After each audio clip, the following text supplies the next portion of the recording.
And only until I visited one of the elementary schools and I was speaking with a teacher, an upper elementary teacher, who's been in the field now for 28 years.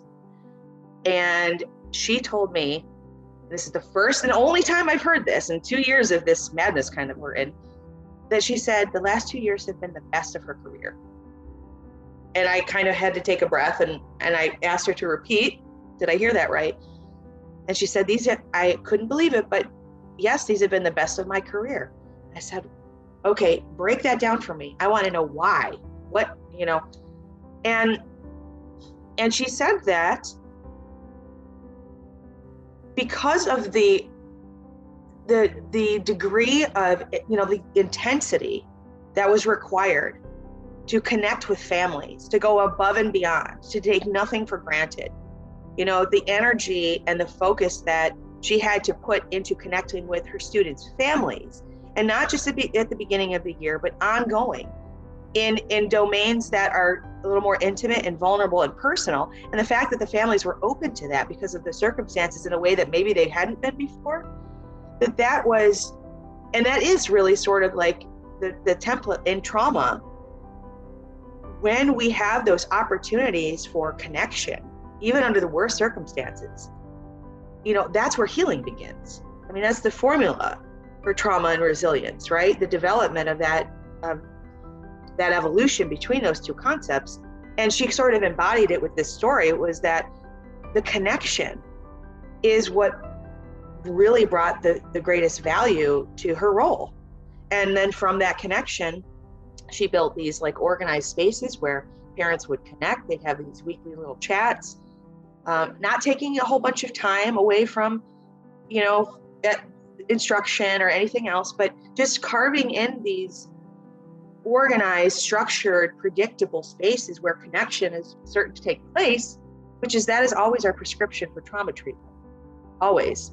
And she, who has had the training and she has been open to evolving throughout her career, but it was those trauma-informed, resilience-focused concepts and the formula of the circle of courage, that how do I cultivate belonging in a greater way? And she was able to do that. The parents were receptive. The kiddos got on better with each other, with their families. And she simply continued that when they came back in person.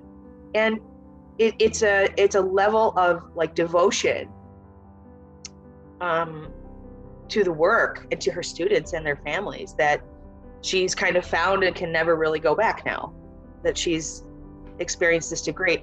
And so I'm just sitting across from her and she's telling me this, and I'm just like I'm just so inspired right now. I mean, we've got our masks on and everything, but I could just kind of feel her smile through the mask, and I was, really lifted up. And I went out in the hallway and I looked around and watched her kiddos get into their locker and associate with each other and line up. And I thought, take away the masks and you just have a school day I'm used to hearing about or walking through a couple years ago. And, based on, and of course I don't follow them, there are things going on. Of course I know there are terrible things going on. But in that moment, we were just in school in the hallway.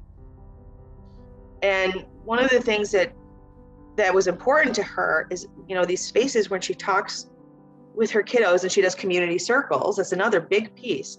When she does her community circle in the beginning of the day, this is when the kids say, Abuela is ill and I'm worried.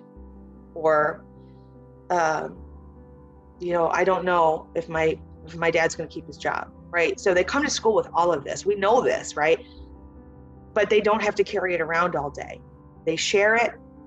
Everyone knows, okay, who needs support today? And that 15 minutes or less, now because of pandemic protocols, we don't want to stay in proximity too long, but that's all they need. And that those community circles, she's not the only one, but she referenced that. But all the other teachers I talk with, community circles, boy, have taken on value that they never imagined. Because every kiddo has something that they're worried about.